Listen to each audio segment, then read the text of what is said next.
Oke, assalamualaikum warahmatullahi wabarakatuh. Selamat berjumpa kembali ya dengan saya Bung Faiz di channel yang berbahagia ini. Sahabat-sahabat sekalian, kali ini kita akan ngomong dikit ya, omon dikit tentang para pengkhianat bangsa ini ya. Jadi saya menjustifikasi para pengkhianat dengan alasan ya.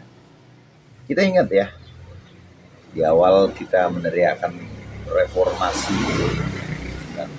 97-98 meledaknya itu ada sistem, akibatnya adalah KKN, korupsi, kolusi, nepotisme ya, akhirnya yang menghantarkan rezim Soeharto jatuh ya, orde lama. Nah, kita telisik ya, penyebabnya adalah karena banyaknya rangkap jabatan ya, antara militer kepada pejabat publik, penguasa partai politik kepada pejabat publik, yang mengakibatkan mudahnya terjadinya kolusi nepotisme ya, KKN ya, korupsi, kolusi, nepotisme itu kan merupakan akibat. Sebabnya adalah rangkap jabatan ya seperti itu. Dan di awal-awal reformasi seingat saya itu udah diatur ya. Tetapi para penyeludup pasal ini mampu mengubahnya. Saya nggak tahu persis ya kapan. Dan akhirnya kita lihat hari ini ya, pejabat-pejabat publik ya masih menjadi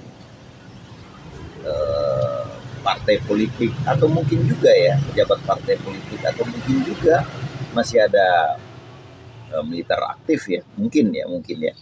Dan yang menyedihkan adalah terjadi pelebaran ya, di mana pejabat publik juga yang dikatakan oleh Riza Ramli itu peng-peng itu juga terjadi, dan ini sangat miris ya. Pengalaman bangsa ini mengajarkan ya bahwa penyebabnya adalah rangkap jabatan ya yang kita sebutkan tadi. Tetapi para penyeludup ini siapapun itu ya, para pengkhianat ini mampu untuk memasukkan ya, mengubah pasal-pasal itu, bisa jadi dulu masuk ke hukum formal tetapi masuk ke etik yang nggak jelas juntrungannya. Itu kalau kita bicara etik ya, itu kan kita bicara relatif ya. Etik itu kita bicara pasti relatif. Anda punya etik dengan saya tentu beda ya. Makanya etik itu nggak diperlukan lagi di dalam kepemerintahan, di dalam pejabat publik. Yang ada hanyalah kita diikat oleh aturan-aturan hukum formal. Para pengkhianat itu akhirnya memenangkan pertarungan ya, dan kita lihat hari-hari ini ya, kerusakan itu mulai terjadi secara demokrasi ya. Pejabat publik juga ya, pejabat yang seperti kita bicarakan tadi ya, dan konflik interest terjadi di mana-mana, sehingga sulit ya sapu kotor itu membersihkan lantai yang kotor ya. Logikanya seperti itu ya, sapu kotor tidak akan mampu untuk membersihkan lantai yang kotor. Tapi sudahlah ya, kalau saya sarankan di dalam hidup itu, kerusakan itu bisa terpulihkan ya. Dalam hukum alam itu sudah, kerusakan itu sudah total ya. Jadi marilah kita membuat kerusakan itu sampai total, sehingga akan ada sirkulasi baru ya, siklus baru, terjadinya permulaan kebaikan. Karena awal kematian itu bisa jadi awal kehidupan. Sahabat-sahabat sekalian, itulah malam. Dan para pengkhianat bangsa itu memang ya akan selalu menyeludupkan secara hukum formal, sehingga orang-orang tidak menyadari.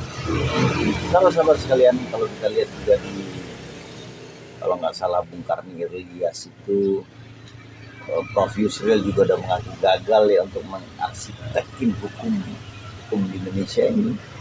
Dan memang ya seharusnya, kalau saran saya itu Prof Yusril memang harus melakukan bunuh diri ya, karena secara Jepangnya ya, karena dia udah merasa gagal dan mengakibatkan kerusakan-kerusakan hukum yang kita lihat hari ini, dan dia mengaku tidak menyangka.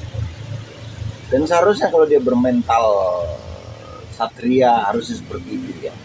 Sahabat-sahabat sekalian, demikianlah analisis saya ya.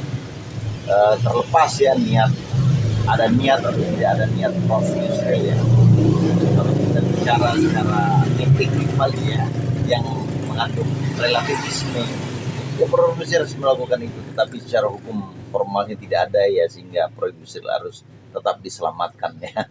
Sahabat-sahabat sekalian, sejarah akan selalu berulang ya.